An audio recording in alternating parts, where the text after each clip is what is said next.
Hi everyone, Victor is here. Today I'd like to draw in my Sakura sketchbook. This is an A5 format sketchbook. I'll be using today this fountain pen. This is Bent Nib Fountain pen. It has a piston for refilling with ink. I'll going to refill it with Noodlers ink, black ink.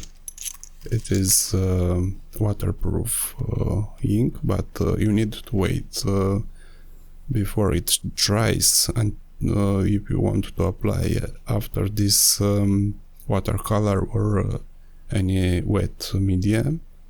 Today I'll use colored pencils, so it's not a problem.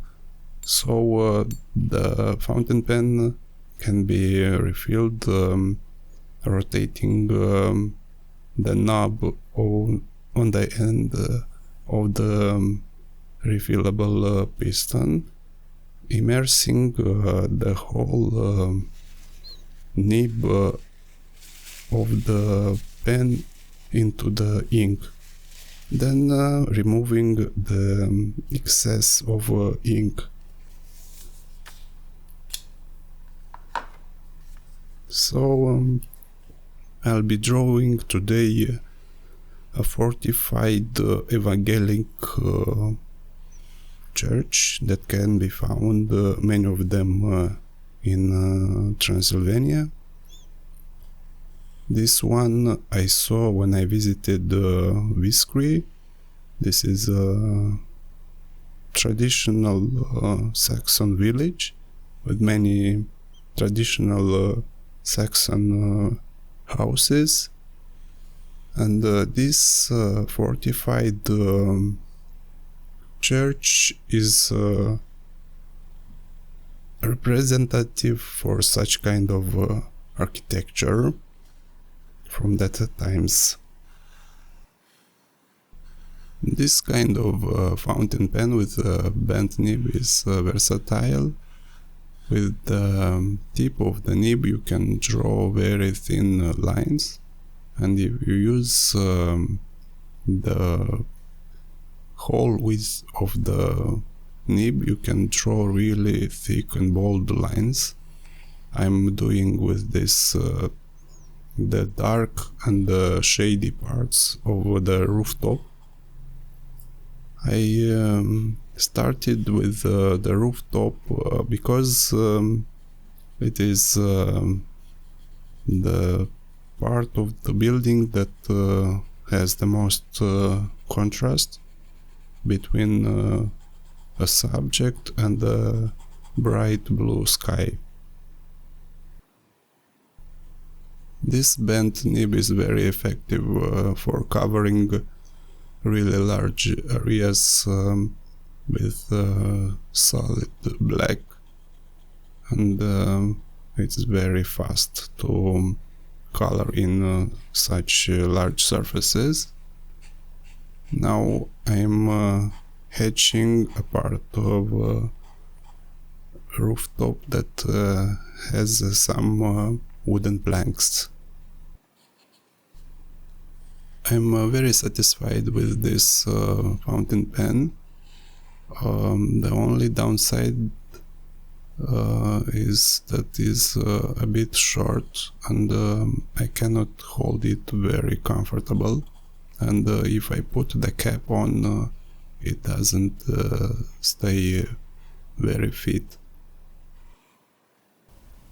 When drawing directly without a pencil under drawing, I'm paying much more attention to the reference, because every line is a statement and I cannot erase it, so I need to measure by eye very carefully.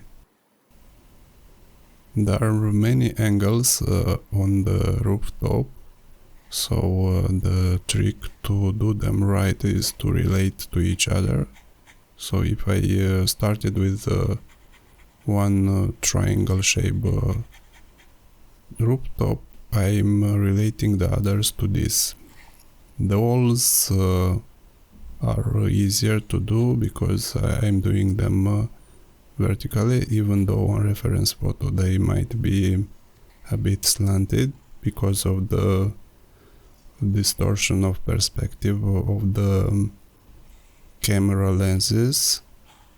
I think this kind of subject should be photographed from a longer distance to take a correct perspective.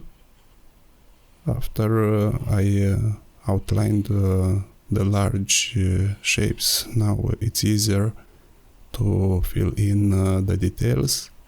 This is the fun part, when some repetitive shapes and patterns can be added in later, such as the edges of these shingles on this wall, then adding some additional pillars, some elements to sustain the building.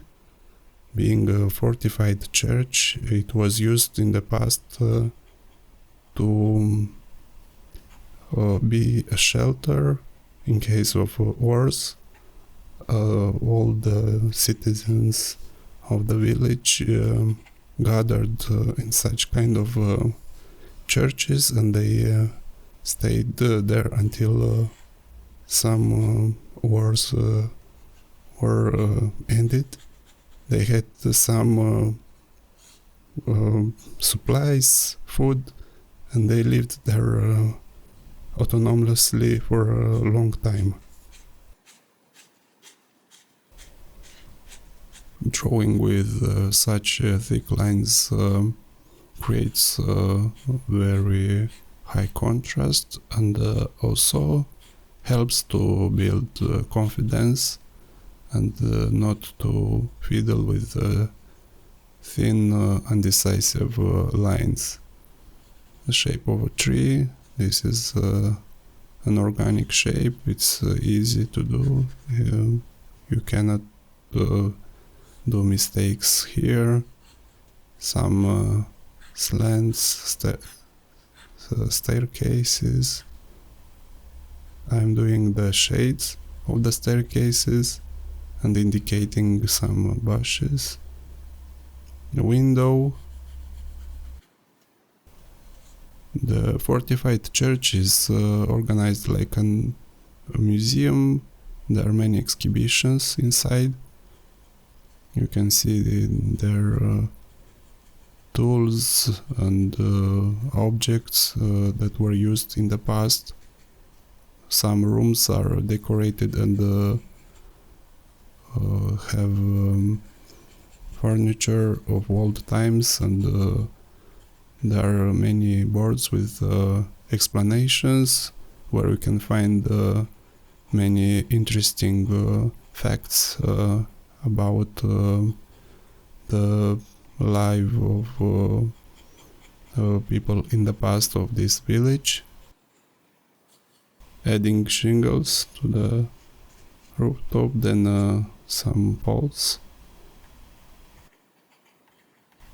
The line produced of this kind of fountain pen is really expressive compared to a fine liner or a technical pen, where the line is consistent and of the same thickness. In this case, you can vary the thickness of line, rotating the pen, and you can produce different kinds of lines, especially when you draw some organic shapes or such old buildings where the stones and the walls are very squiggly. Adding details is fun. Now looking at the reference photo, I'm chasing the most prominent details. I'm not indicating all the details. This kind of sketch is just a quick sketch with representing main features of the building and just suggesting. I'm not going to draw every stone, though that kind of drawing is also very impressive.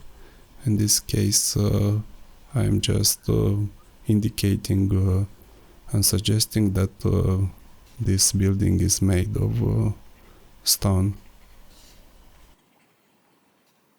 I like such kind of pictures with high contrast.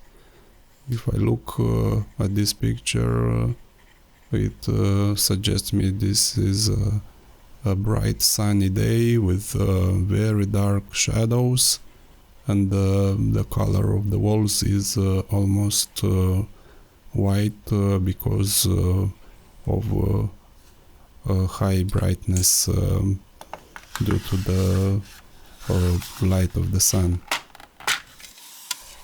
Now let's switch to these colored pencils to add some shades, depth and a bit of color.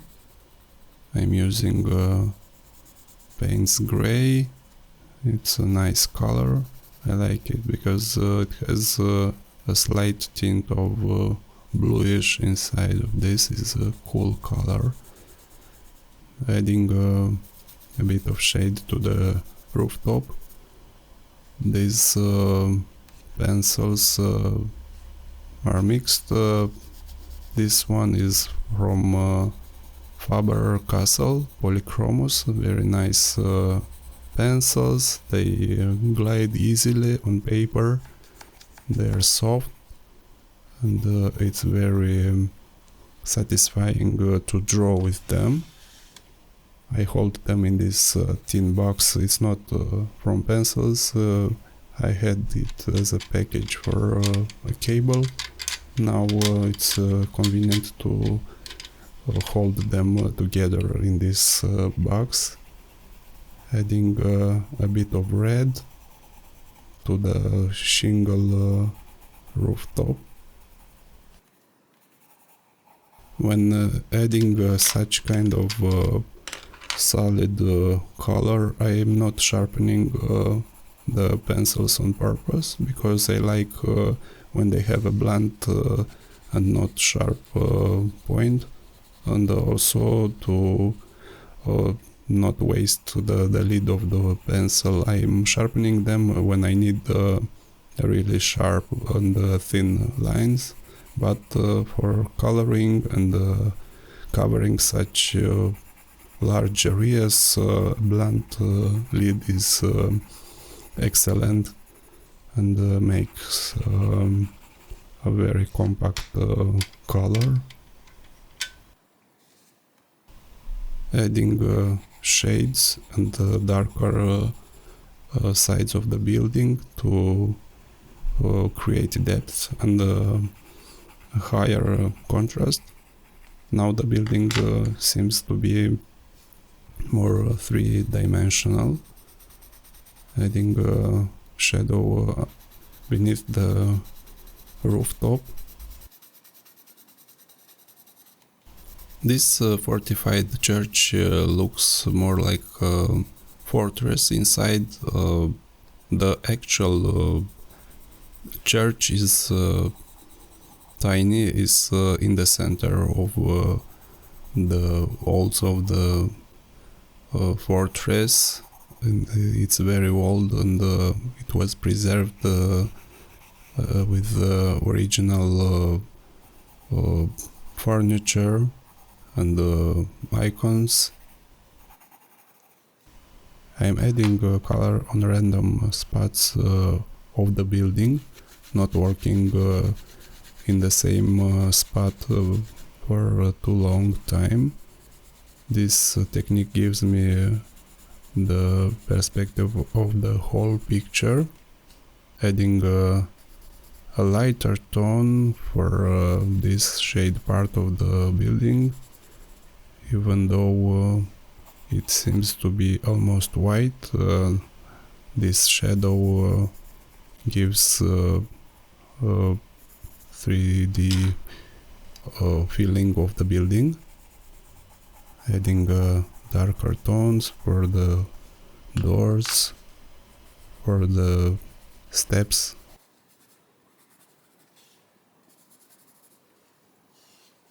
In this part of Transylvania there are many fortified churches like this. Almost in every village there is such kind of fortress. I bought these pencils individually and not in a set, because the sets usually contain very saturated and bright colors, but I needed more muted earth colors for urban and landscape sketching. For a long time I ignored colored pencils, thinking they are something for children, but actually I ran upon only colored pencils of poor quality and struggled to draw with them. Good quality pencils are worth trying, and the satisfaction of drawing with them can motivate to explore them more.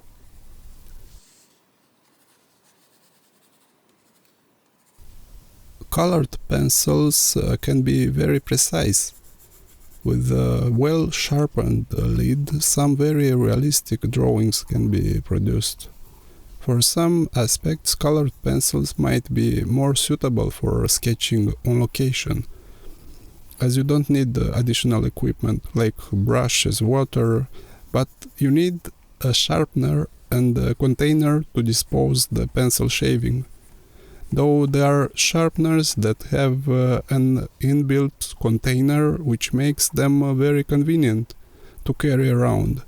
Also, having only colored pencils, a sharpener and a sketchbook can be sufficient for drawing on the go, because the colored pencil can be used both as drawing and coloring implements. This is a minimalistic approach for today's sketch without coloring everything. Thank you for watching. Bye!